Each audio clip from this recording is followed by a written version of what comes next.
The Call of Chaos. Title: The Journey of Jonathan. The Call of Chaos.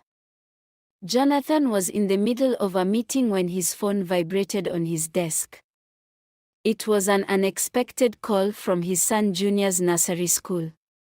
"Hello, sir. Junior's mother has not arrived to pick him up," the voice on the other end said. Before he could make sense of it, another call came through from his security guard. "Olga, you must come home quick. Something bad is happening." Panic gripped Jonathan's heart. He excused himself hurriedly, grabbed his keys, and raced to the school. He picked up Junior and drove towards his house, his mind racing with a million questions. As he approached, he saw a crowd gathered at his gate. Fear knotted his stomach. He pushed through the crowd and found his neighbors clustered around, trying to cover something. Then he saw her, his wife, lying on the ground, motionless. His friend Sam's voice broke through the commotion. Sorry, my brother."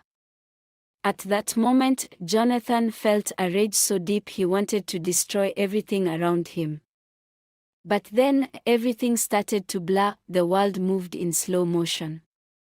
He realized he needed to call his father to understand what had happened, to break the curse that seemed to hang over him. The promise of the land. After the tragedy, Jonathan's father spoke to him with a voice full of gravity. "My son, you must return to the land of your ancestors," his father insisted. "Promise me you will come back to the land and restore balance." Jonathan agreed, desperate to escape the haunting memories. Soon after, he accepted a job transfer to South Africa, hoping the change of scenery would help him heal.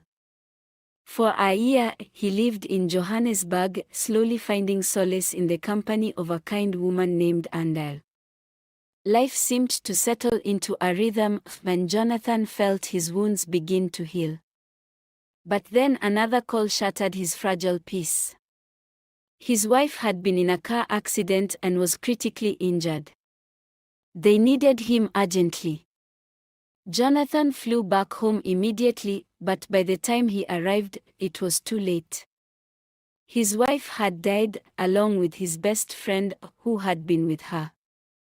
To make matters worse, Jonathan discovered that his beloved son, Junior, was not his child. A wave of fury and betrayal overwhelmed him. He decided to sell everything he owned in the city and move to his father's village, seeking refuge and a fresh start. A return to roots. Back in the village, Jonathan's father welcomed him with open arms. "My son, you must connect with the land, the plants, and the spirituality that binds us to our ancestors," his father advised. Though he was initially skeptical, Jonathan decided to embrace the wisdom of his elders.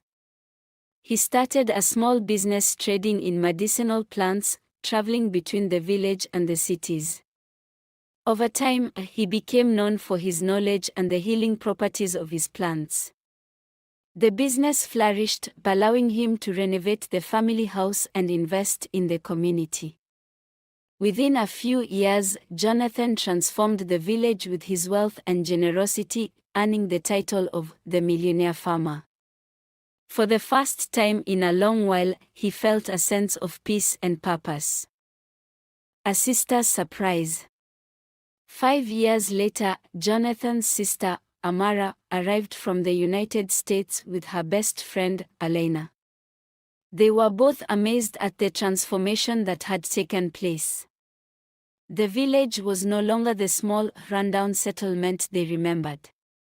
The family house had been rebuilt, and the farm was thriving with new crops and livestock. People were whispering in admiration, calling Jonathan the Millionaire Farmer. In America, Amara had met Elena, a wonderful woman who had become her closest friend. Elena had recently fallen gravely ill, and despite trying every medical treatment available, her condition had not improved. One day, she confided in Amara about her desperation. "I've heard so much about your father and his work with plants. Perhaps there's something in Africa that could help me," Elena suggested. Amara, who had always shared stories of her homeland, decided to bring her friend to Africa, hoping to find the cure they were searching for. The African Revelation. Arriving in Africa was a revelation for Elena. She had heard so many stories about how Africans lived in trees or in extreme poverty. But what she saw surprised her: beautiful houses, vibrant communities, and a wealth of natural resources. "They told us lies about Africa," Elena whispered to Amara, her eyes wide with awe. "I told you so," Amara replied with a smile. "And my brother has done so much in just a few years." When they finally met Jonathan, Elena felt a warmth she hadn't felt in a long time. Jonathan greeted them with open arms and listened intently to Elena's story.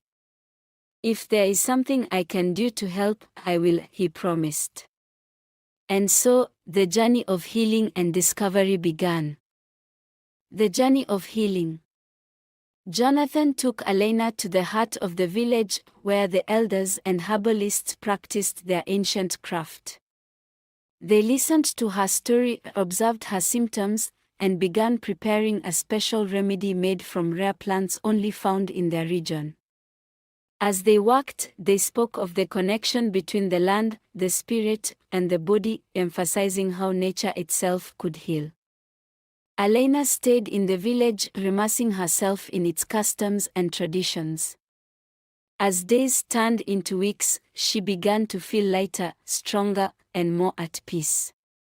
The villagers welcomed her like family, and Jonathan's warmth and compassion brought her comfort. For the first time, she felt truly alive.